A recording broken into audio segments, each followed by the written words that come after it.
Hello everyone. सो आज की इस वीडियो में हम डिस्कस करेंगे यूनिट एंड डायमेंशंस का। जो हमने लास्ट क्लास में डिस्कस किया था उसी को हम कंटिन्यू करने वाले हैं आज के अपने इस लेक्चर में। तो स्टूडेंट्स, लास्ट डे हमने बेसिकली डिस्कस किया था यूनिट्स एंड डायमेंशंस। चैप्टर है यूनिट डायमेंशंस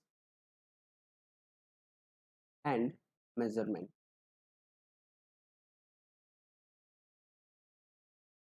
तो लास्ट डे हमने किया था कि हम कैसे डायमेंशंस फाइंड कर सकते हैं डिफरेंट फिजिकल क्वांटिटीज का। जैसे अगर हमें फॉर्मूला पता हो, जैसे प्रेशर का हमें फॉर्मूला पता है फोर्स अपॉन एरिया, तो हम उसका डायमेंशन फाइंड करते हैं। ये सब हमने लास्ट डे किया था। एक दो एग्जांपल और करते हैं, उसके बाद आगे कंटिन्यू करते हैं। तो अगर हमें जैसे रेजिस्टेंस का डायमेंशन फाइंड करना हो, तो रेजिस्टेंस का फॉर्मूला क्या होता है? R is equals to V upon I. V का मैंने लास्ट डे करवाया था कैसे फाइंड करना है। What is potential? Work done per unit charge. Work done is energy, so इसका डायमेंशन क्या होगा? M L two T minus two, M L two T minus two upon charge. Charge is 80 और current is itself a fundamental quantity, so A. ये आ जाएगा M L two T minus two and minus one, T minus three and A minus two. तो हम ऊपर ले जाएंगे तो ये आ जाएगा ए माइनस। ये हो गया डायमेंशनल फॉर्मूला फॉर रेजिस्टेंस। फिर लास्ट डे मैंने बताया था जैसे हीट है, हीट का अगर आपको फाइंड करना है तो वहाँ पे कॉन्सेप्ट लगा सकते हैं that heat is a form of energy. तो वहाँ से हमें मिल जाएगा M L two T minus two. But अगर हमें फॉर्मूला वाइज फाइंड करना हो हीट का, हीट इज इक्वल्स टू क्या होता है? आई square R T.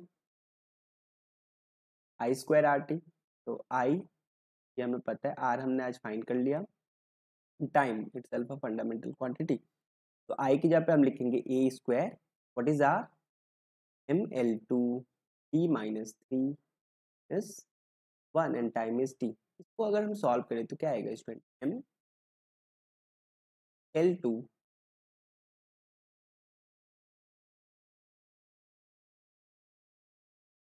This is A minus M L two T minus three and one, T minus two A to the power two minus two zero, क्या M L two T minus two. तो formula के through भी हम ये find कर सकते हैं, formula के थ्रू भी हम ये फाइंड कर सकते हैं।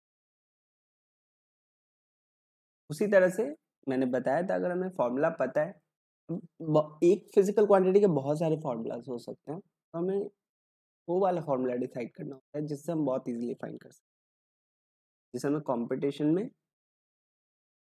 क्वेश्चन को जल्दी कर सके। ठीक है।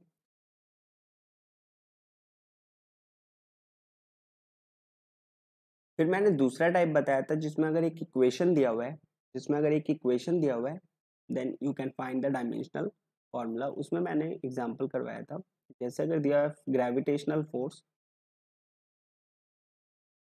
जी m1 m2 over r square, where F is the force, m1 m2 are masses and r is the distance between the masses, then we can find the dimensional formula for the universal gravitational constant। इसका dimension हम find कर सकते हैं, right.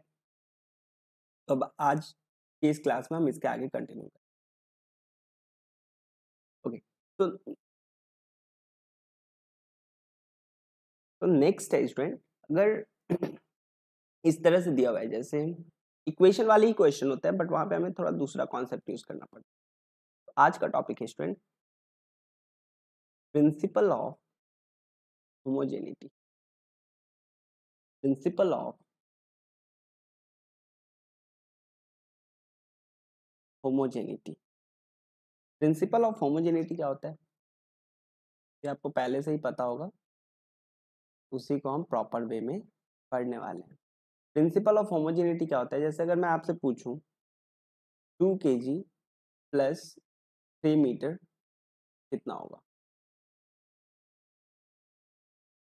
या फिर 3 metre minus 2 kg, दोनों को subtract करना है तो रिजल्ट कितना आएगा? तो आप बोलोगे इसको हम नहीं कर सकते। हम सिर्फ सिमिलर क्वांटिटी को ऐड या सब्ट्रैक्ट कर सकते हैं। जैसे अगर लिखा होता 2 kg प्लस 3 kg, तो हम बोल सकते थे यहाँ पे 5 kg। लिखा होता 3 मीटर माइनस 2 मीटर, तो आंसर होता है यहाँ पे 1 मीटर। तो हम सिर्फ सिमिलर क्वांटिटी को ऐड और सब्ट्रैक्ट कर सकते हैं। अगर क्वांटिटीज डिसिमिलर है, अलग अलग क्वांटिटी को ना ही हम ऐड कर सकते हैं और ना ही सब्ट्रैक्ट कर सकते हैं। तो to add two physical quantity they must have the same unit और सेम डायमेंशन। सेम डायमेंशन मतलब फिजिक्स में अगर कहीं भी इक्वेशन लिखा हुआ है और वहां पे दो क्वांटिटीज को ऐड किया हुआ है, इसका मतलब है they must have the same dimension, they must have the same. But multiply और डिवाइड कर सकते हैं। जैसे अगर दिया हुआ है 2 kg और इसको हमें मल्टीप्लाई करना है 3 मीटर पर सेकेंड से, रिजल्ट कितना होगा स्टूडेंट? हम लोग बोलेंगे 6 kg मीटर पर सेकेंड। तो मल्टीप्लाई कर सकते हैं, मल्टीप्लाई कर सकते हैं, राइट। एडिशन सब्ट्रैक्शन नहीं कर सकते। उसी तरह से अगर दिया हुआ है डिवाइड करना, तो इसको हम डिवाइड कर सकते हैं, राइट। लिखा 2 kg या फिर जैसे 2 मीटर और 3 सेकेंड को डिवाइड करना है, तो रिजल्ट कितना होगा? 2/3 मीटर पर सेकेंड। मल्टीप्लाई और डिवाइड तो हम कर सकते हैं डिसिमिलर क्वांटिटी का, बट एडिशन और सब्ट्रैक्शन सिर्फ सिमिलर क्वांटिटीज को ही कर सकते हैं। तो वी कैन ऐड और subtract similar quantities only. This is principle of homogeneity.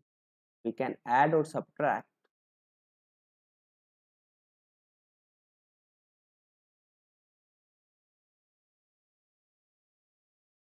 Similar quantities only. ठीक है, तो हम लोग जब भी किसी दो क्वांटिटी को ऐड करेंगे दे must have the same dimensions. तो एडिशन सब्ट्रैक्शन तो डिसिमिलर क्वांटिटीज का नहीं कर सकते, बट मल्टीप्लाई और डिवाइड कर सकते हैं। This is principle of homogeneity. तो इस प्रिंसिपल का यूज हम क्वेश्चन सॉल्व करने में कैसे करेंगे, आगे देखते हैं। ये आप लोग नोट कर लेना वीडियो को स्टॉप करके। ओके, सो आगे करते हैं। इसका यूज कैसे करेंगे? तो स्टूडेंट्स, प्रिंसिपल ऑफ होमोजेनिटी को अगर हम अदर टर्म्स में सोचें तो ये कुछ इस तरह से, अगर मैंने लिखा है मास, राइट हैंड साइड में लिख दिया 2 metre, is it correct? Is the equation correct? Mass equals to 2 metre. तो आप बोलोगे नहीं। अगर मास है लेफ्ट साइड में, तो राइट साइड में उसी का यूनिट हमें लिखना पड़ेगा, लाइक 2 kg और ग्राम। ग्राम।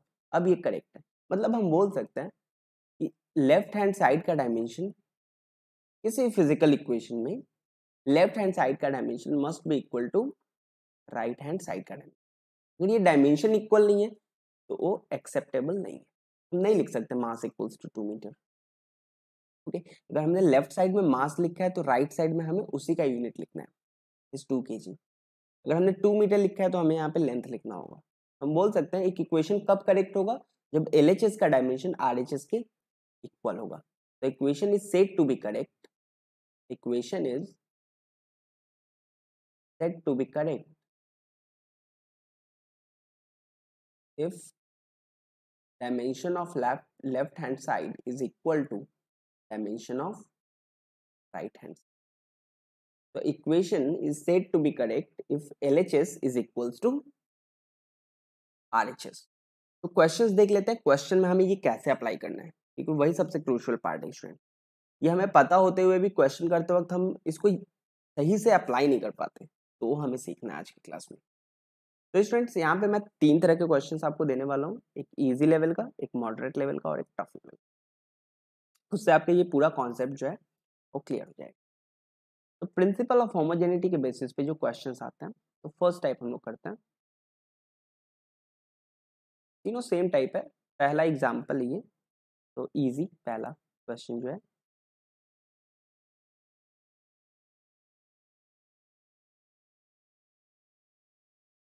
क्वेश्चन दिया हुआ है student,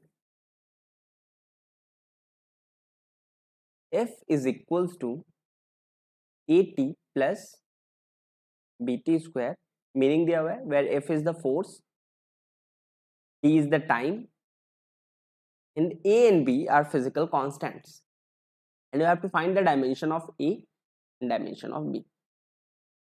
You have to find dimension of A and dimension of, ये आपको फाइंड करना। तो कैसे करेंगे? तो स्टूडेंट्स ये एक इक्वेशन दिया हुआ है, एक फिजिकल इक्वेशन दिया हुआ है, और यहाँ पे अगर आप ध्यान से देखो तो हम दो टर्म को ऐड कर रहे हैं, ए टी और बी टी स्क्वायर। तो इनका डायमेंशन मस्ट भी सेम होना चाहिए, और इनका अगर डायमेंशन सेम है तो इनका जो डायमेंशन आएगा वो फोर्स के इक्वल आना चाहिए, क्योंकि लेफ्ट हैंड साइड में हमने फोर्स लिखा है, ये जो मैंने बताया यहाँ पे आपको, है ना।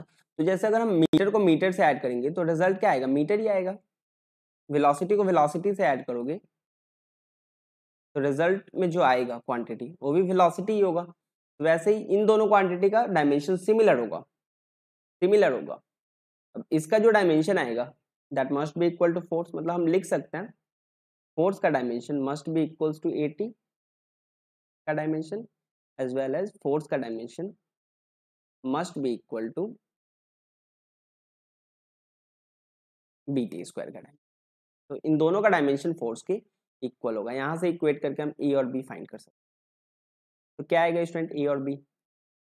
तो a is equals to force upon time, तो a का dimension is equals to force upon time, and force is ml t minus 2 over time that is t। तो ये हो गया ml t माइनस 3, a का dimension is ml t minus 3। उसी तरह से हम फाइंड कर सकते हैं b का डायमेंशन। b का डायमेंशन क्या होगा स्टूडेंट? तो b is equals to force upon time square that is ml t minus 2 over t2। so this is ml t minus, t का dimension is ml t minus. तो इस तरह से principle of homogeneity को use करके हम लोग इस तरह के क्वेश्चंस जो डायमेंशंस में पूछे जाते हैं उनको सॉल्व कर सकते हैं, वो सॉल्व कर सकते हैं। तो ये सबसे इजी टाइप का क्वेश्चन हुआ जो प्रिंसिपल ऑफ होमोजेनिटी में पूछा जाता है। यहाँ पे हमें करना क्या है, सिर्फ लेफ्ट हैंड साइड हैंड का डायमेंशन जो है राइट हैंड साइड के इक्वल करना, और सिंस दोनों टर्म्स को हम ऐड कर रहे हैं इसलिए उनका भी डायमेंशन सेम होगा। बट ये क्वेश्चन हम ए और बी का डायमेंशन सॉल्व नहीं कर पाते अगर यहाँ पे मल्टीप्लाई का साइन होता, या मल्टीप्लाई का साइन, हम ए इंटू बी फाइंड कर पाते, बट ए और बी इंडिविजुअली फाइंड। ठीक है स्टूडेंट्स, चलते हैं अपने अगले क्वेश्चन की ओर।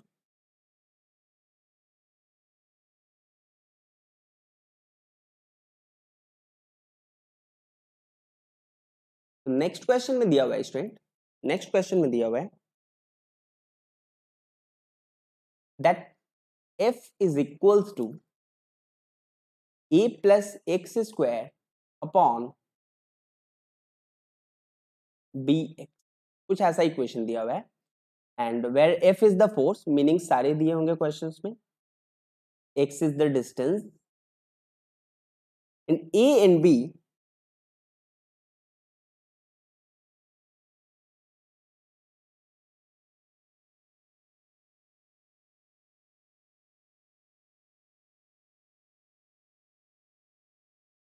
where a and b are physical constants, और हमें इसका डायमेंशन फाइंड करना है। तो ये हम कैसे करेंगे? तो you have to find the dimension of a and dimension of b and dimension of, तो ये क्वेश्चंस कैसे करेंगे? तो इस टाइप के क्वेश्चंस करने के लिए स्टूडेंट, इस टाइप के, अगर इस क्वेश्चन को आपको देख के सॉल्व करने में डिफिकल्टी हो रही है तो एक पॉइंट मैं बताता हूँ आपको, वो याद रखना है। जब भी इस टाइप के क्वेश्चन दिए हो आपको फोकस करना होता है सिर्फ प्लस और माइनस साइन पे, जिन टर्म्स को हम ऐड कर रहे हैं और जिन टर्म्स को सब्ट्रैक्ट करते हैं उस पर फोकस करना है। डिवीजन और मल्टीप्लीकेशन साइन पे कभी फोकस नहीं, क्योंकि हमें नहीं पता डिवीजन और मल्टीप्लाई में कि दोनों का डायमेंशन सेम होगा या नहीं, दे मे बी डिफरेंट, क्योंकि मल्टीप्लाई और डिवाइड हम डिसिमिलर क्वांटिटीज का कर सकते हैं। यहाँ पे हमें प्लस साइन पे हमेशा फोकस करना है, प्लस माइनस, तो यहाँ पे प्लस साइन है मतलब ये और ये, इस पे फोकस करो। तो ऐसे क्वेश्चंस में आपको आंसर वहीं पे मिल जाएगा, तो ये पॉइंट आपको माइंड में रखना है।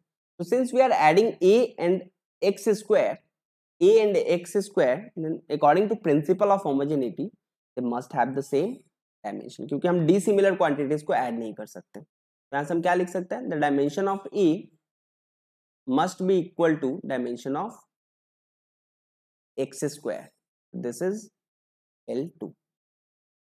तो ए का डायमेंशन क्या होगा स्टूडेंट? L2। तो यहां से हमें मिल गया न्यूमरेटर का डायमेंशन क्या होगा? L2। L2 को L2 से ऐड करेंगे तो L2 मिलेगा, और यहाँ पे फोर्स है। अब सॉल्व करके यहाँ पे सिर्फ एक अननोन क्वांटिटी जिसका हमें डायमेंशन फाइंड करना है बचा, तो ये कर सकते हैं। इक्वेशन से क्या फाइंड कर सकते हैं हम? F के जगह पे लिख सकते हैं mlt-2, न्यूमरेटर में आ गया L2 और नीचे है B इंटू L। तो इसको सॉल्व करके हमें मिल जाएगा B is equals to L upon mlt-2। L cancel हो जाएगा, this will become m-1 T2, m-1 T2। So B का डायमेंशन यहाँ पे m-1।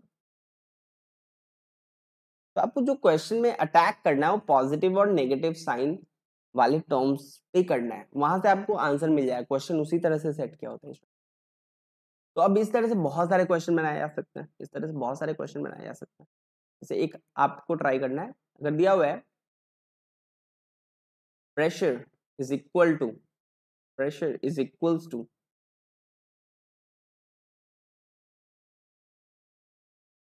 mx अपॉन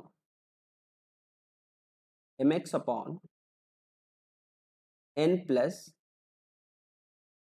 xt, कुछ इस तरह से क्वेश्चन सेट किया हुआ है, where x is the distance, t is the pressure, t is the time. You have to find the dimension of m and n. m और n का dimension क्या होगा? m और n का डायमेंशन क्या होगा? m और n का डायमेंशन हमें यहाँ पे फाइंड करना है।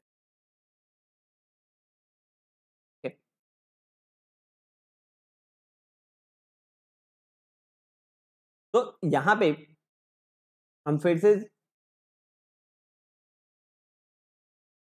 इस कॉन्सेप्ट को यहाँ पे अप्लाई कर सकते हैं। तो स्टूडेंट मैंने यहाँ पे क्या बताया, हमें यहाँ पे किस पे फोकस करना है? डिवाइड साइन पे हमें फोकस करना है, एडिशन और सब्ट्रैक्शन, प्लस और माइनस साइन पे। यहाँ पे प्लस साइन कहाँ पे है? सबसे पहले वो हमें तो हम n और xt को ऐड कर रहे हैं, इसका मतलब क्या है?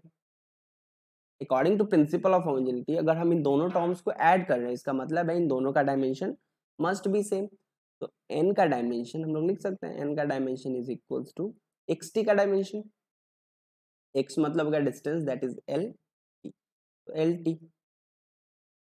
This is the dimensional formula for n, तो इसका आंसर आ गया lt। तो डिनोमिनेटर में हमें मिल गया lt, प्रेशर पता है, x पता है, तो हम m का भी फाइंड कर सकते हैं using this equation. Pressure is ml -1 T-2, pressure is ml -1 T-2। Last day मैंने बताया था आपको फोर्स, प्रेशर और एनर्जी, इन तीनों को आपको डायरेक्टली याद रखना है ताकि आप क्वेश्चन को काफी फास्ट सॉल्व कर पाओ। ml -1 T-2 is equal to mx, that is m into l upon नीचे हो गया lt। इसको सॉल्व कर लेते हैं, तो ये आ जाएगा एल कट गया, स्मॉल m का डायमेंशन क्या होगा?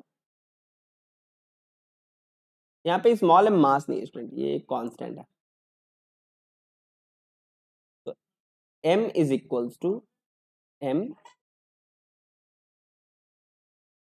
l -1 T-2 plus 1 is T-1।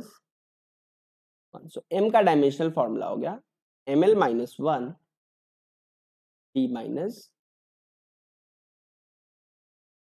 तो ये क्वेश्चन था प्रिंसिपल ऑफ होमोजेनिटी के बेसिस पे, और ये था मॉडरेट लेवल का, एग्जाम में पूछा जाता है, जो एग्जाम में पूछा जाता है। यहाँ से इस क्वेश्चन से आप लोगों का जो पूरा कॉन्सेप्ट है वो क्लियर हो जाना है। तो सिंपली हम जब डिसिमिलर क्वांटिटी को मल्टीप्लाई और डिवाइड कर सकते हैं तो वहां से हमें कोई रिजल्ट मिलेगा नहीं। तो इसलिए हमें फोकस करना है ऐसे क्वेश्चंस में एडिशन और सब्ट्रैक्शन पे, क्योंकि वहां पे क्या कॉन्सेप्ट हमें लगाना है, अगर हम दो क्वांटिटीज को ऐड या सब्ट्रैक्ट कर रहे हैं so they must have similar dimensions. ठीक है स्टूडेंट, यहां तक समझ में आया? आगे करें? ओके, तो अब नेक्स्ट क्वेश्चन आपको ट्राई करना है, आपको 2 मिनट का टाइम मिलेगा और आपको आंसर बताना है। तो नेक्स्ट क्वेश्चन है स्टूडेंट, पूरा स्टोरी दिया होता है क्वेश्चन में, तो इसमें मैं डिटेल में क्वेश्चन लिख देता हूँ। The wander wall equation, the wander walls equation for real gas is given by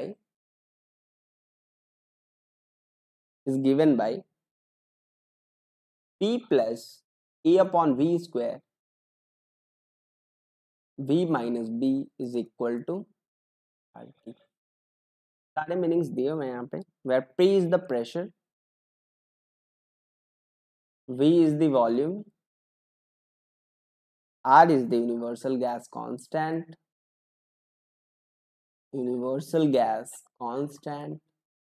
and T is the temperature। इस इक्वेशन से डिफरेंट टाइप के क्वेश्चंस बनाए जा सकते हैं। तो फर्स्ट जैसे स्टूडेंट हमें फाइंड करना है dimension where A and B are van der Waals constant दिया हुआ है, where A and B are van der Waals constant, then find the dimension of A and dimension of, यह first question जो इस problem से पूछा जाता है। तो A और B का डायमेंशन क्या होगा? तो स्टूडेंट्स क्वेश्चन नोट करिए आप लोग और 2 मिनट ट्राई कीजिए, उसके बाद हम कंटिन्यू करेंगे।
ओके तो बी और ए का डायमेंशन कितना है स्टूडेंट? तो जैसा मैंने लास्ट क्वेश्चन में बताया, हमें कहाँ पे फोकस करना है? Addition and subtraction, plus minus पे। तो यहाँ पे प्लस माइनस कहाँ दिख रहा है स्टूडेंट? प्लस माइनस कहाँ दिख रहा है? तो जो दो टर्म्स को हम सब्ट्रैक्ट कर रहे हैं यहाँ पे वी और बी, यहाँ पे वी और बी को हम सब्ट्रैक्ट कर रहे हैं, इसका क्या मतलब है? इसका मतलब यह है कि they must have same dimension, otherwise ये रॉन्ग है ना।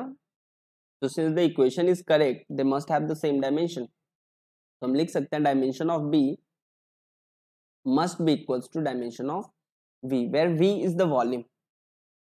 बहुत बार स्टूडेंट्स क्या करते हैं, वी को वेलोसिटी समझ के, फोकस होता नहीं है क्वेश्चन पे, तो वी को वेलोसिटी समझ के आंसर लिख के आ जाता है। ठीक है, तो इस पे ध्यान देना, where V is the volume, तो ये हो जाएगा L3, तो ये होगा बी का डायमेंशन। उसी तरह से हम ए का भी फाइंड कर सकते हैं, ये प्लस साइन, हम पी ये वाला टर्म और इसको ऐड करें, इसका मतलब क्या है?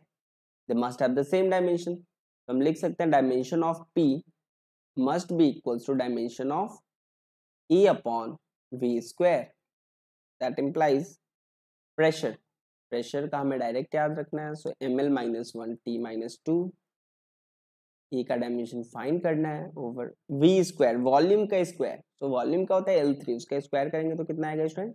L6, right. So A is equals to ml - 1 + 6, that is ml5 t - 2, तो ये हो गया ए का डायमेंशन। तो यहाँ पे हमने फाइंड कर लिया ए और बी का डायमेंशन, ये हमारा पहला क्वेश्चन है। मिसकॉन्सेप्शन क्या होता है यहाँ पे, जैसे ये क्वेश्चन हमें मिलता है हम फोकस करने लगते हैं आर का डायमेंशन क्या होगा, हम आर का डायमेंशन माइंड में सर्च करने लगते हैं और वहीं पे हम फेल हो जाते हैं। बार बार बता रहा हूँ, जो हमें फोकस करना हो प्लस और माइनस साइन पे करना है, वहां से आपका क्वेश्चन उसी तरह से सेट क्या होता है, वहां से आपका क्वेश्चन हो। अब अगर दूसरा क्वेश्चन पूछा जाता, देखो हमें यूनिवर्सल गैस कांस्टेंट का डायमेंशन नहीं पता, फिर भी हमने ये क्वेश्चन सॉल्व कर लिया, ठीक है। तो ऐसे ही आपको कॉन्सेप्ट अप्लाई करके क्वेश्चन सॉल्व करना। आरटी का डायमेंशन क्या होगा, ये क्वेश्चन होता। तो स्टूडेंट्स अब ऐसे, अब आर का हमें नहीं पता, temperature is itself a fundamental quantity, तो वो तो ठीक है, बट आर का हमें नहीं पता, तो ऐसे नहीं सोचना है, ये क्वेश्चन छोड़ के नहीं आना है। यहाँ पे क्या है, R T is equal to ये वाला टर्म, और पहले टर्म से हमें क्या मिल रहा है, पहले टर्म से हमें क्या मिलेगा, प्रेशर को, ये दोनों का डायमेंशन तो सेम ही है ना, तो प्रेशर को इससे ऐड किया तो प्रेशर ही तो मिला, मतलब ये पहला जो टर्म है, यहाँ से आपको क्या मिलेगा, प्रेशर। वॉल्यूम और बी को सब्ट्रैक्ट करें, दूसरे टर्म से आपको क्या मिलेगा, वॉल्यूम ही मिलेगा, वॉल्यूम को वॉल्यूम से सब्ट्रैक्ट करना है। तो R T is nothing but the product of pressure and volume, और दोनों का डायमेंशन हमें पता है, this is M L -1 t -2 into L3, this will become ml2 -1 + 3, that is 2 t minus। तो अगर क्वेश्चन एग्जाम में अगर क्वेश्चन पूछा है find the dimension of RT, ये तो ठीक है, क्वेश्चन आप कर सकते हो, बहुत सारे स्टूडेंट्स कर लेंगे, बट थोड़ा सा इसको घुमा देते हैं। दिया होता है the dimension of RT is equivalent to, question कुछ इस तरह से दिया होता है, the dimension of RT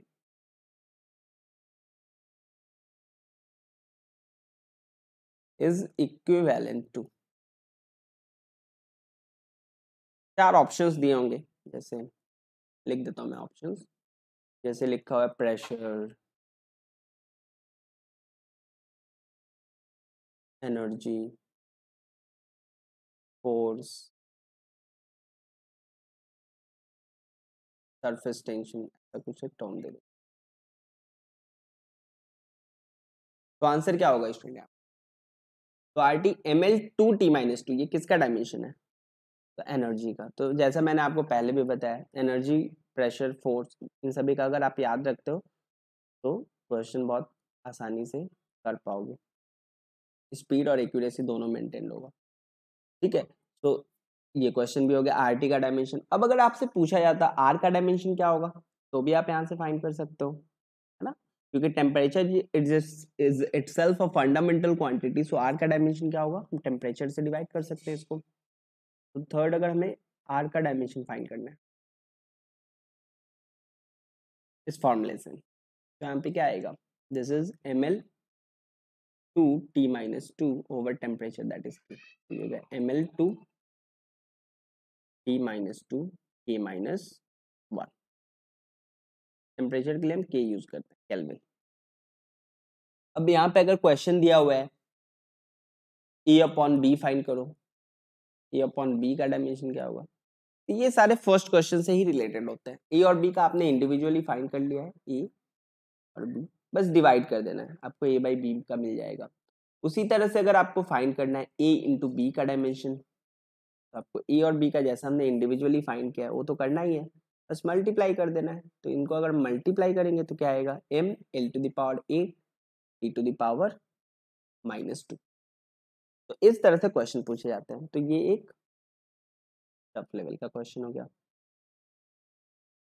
principal of homogeneity को यूज करके जो क्वेश्चंस आते हैं वो हमने यहाँ पे डिस्कस कर लिया, इजी, मीडियम और टफ, तीनों लेवल का। तो ऐसे बहुत सारे क्वेश्चंस आपको बुक में मिल जाएंगे, आप हमारा डीपीपी भी डाउनलोड कर सकते हैं, मैं लिंक डिस्क्रिप्शन बॉक्स में दे दूंगा। तो आप लोगों को नीट के लिए जो तैयारी करनी है उसमें आपको ज्यादा सिमिलर टाइप के क्वेश्चंस नहीं करने हैं, क्योंकि टाइम बहुत कम है, तो आपको क्वेश्चंस जो हैं वो डिफरेंट डिफरेंट टाइप्स के करने हैं, मतलब डिफरेंट डिफरेंट कॉन्सेप्ट के बेस्ड पे। नीट 2021 के लिए क्वेश्चन क्वांटिटी में ज्यादा नहीं होनी चाहिए, बट क्वालिटी में ज्यादा होनी चाहिए। एक तो ये होता है कि आपको जो एनसीईआरटी का सिलेबस है उसको प्रॉपर फॉलो करना पड़ता है, जो बेसिक डेफिनेशन होता है, क्योंकि नीट में इतना ज्यादा टफ क्वेश्चन नहीं आता जो जेई मेंस और एडवांस में आता है, एडवांस का तो लेवल ही अलग है, ठीक है। और उस तरह से कैलकुलेशन बेस्ड क्वेश्चंस भी नहीं आते। तो अगर स्टूडेंट अच्छे से तैयारी करते हैं प्रॉपर वे में तो 45 क्वेश्चन आराम से 60 मिनट्स में कर सकते हैं, मतलब 40 प्लस करना तो पॉसिबल है मोस्ट ऑफ द स्टूडेंट्स के लिए, बट जो तरीका है पढ़ने का ना वो बहुत प्रॉपर होना चाहिए। सब चीज़ अगर आप रट के जाओगे तो कभी भी आप स्पीड को मेंटेन नहीं रख पाओगे, क्योंकि क्वेश्चन इतने स्ट्रेट फॉरवर्ड नहीं हो कि आपको याद है आपने टिक कर दिया ना। लॉजिकल थिंकिंग में अगर आप ज़्यादा याद करोगे तो आपका लॉजिकल थिंकिंग, एनालिटिकल थिंकिंग ना इम्प्रूव नहीं हो पाएगा। एग्जाम में आप लोग एक एक क्वेश्चन को करने के लिए बहुत ज़्यादा टाइम लगा दोगे, तो आप 20 प्लस 25 प्लस मैक्सिमम क्वेश्चन कर पाओगे। और नीट में कंपटीशन डे बाय डे बढ़ता है, तो नीट 2021 के लिए आपको जो तैयारी का स्ट्रैटेजी रखना है वो ये कि आप एटलीस्ट 45 से 50 क्वेश्चन सॉल्व करो, 45 to 50 question only, different type के पर चैप्टर, जिसमें हमारा पूरा सिलेबस कवर होना चाहिए। फुल सिलेबस जो भी है चैप्टर का, फुल सिलेबस जो भी है चैप्टर का उससे रिलेटेड 40 से 50 क्वेश्चंस करने हैं। कुछ डेफिनेशन बेस्ड क्वेश्चन होते हैं, स्टेटमेंट बेस्ड क्वेश्चन होता है, उसको भी आपको देखना है। और दूसरा प्रीवियस ईयर्स क्वेश्चंस करने हैं। प्रीवियस ईयर्स क्वेश्चन में जब हम बात करते हैं ना तो सिर्फ नीट की नहीं, नीट की तो आपको देखनी है, प्लस एम्स की भी देखनी है और जेई मेंस तक देखनी है। अगर आप इन सभी का प्रीवियस ईयर का कॉन्सेप्ट भी अच्छे से प्रिपेयर कर लेते हो तब भी आप बहुत सारे क्वेश्चंस अटेम्प्ट कर लोगे नीट में। नीट, एम्स और जेई मेंस इन तीनों के पीवाई क्यूज जो है वो बहुत मस्ट है, ठीक है। तो इस तरह से अगर आप प्रिपेयर करते हो आप 600 प्लस आराम से कर सकते हो एग्जाम में, अगर आपके बाकी सब्जेक्ट्स अच्छे हैं। मोस्ट ऑफ द स्टूडेंट्स जो है उनको फिजिक्स में प्रॉब्लम होती है, तो फिजिक्स को इस तरह से आपको हैंडल करना है, इस तरह के स्ट्रैटेजी से आगे बढ़ना है, ठीक है। तो मिलते हैं अपने अगले क्लास में, आज के लिए बस इतना ही।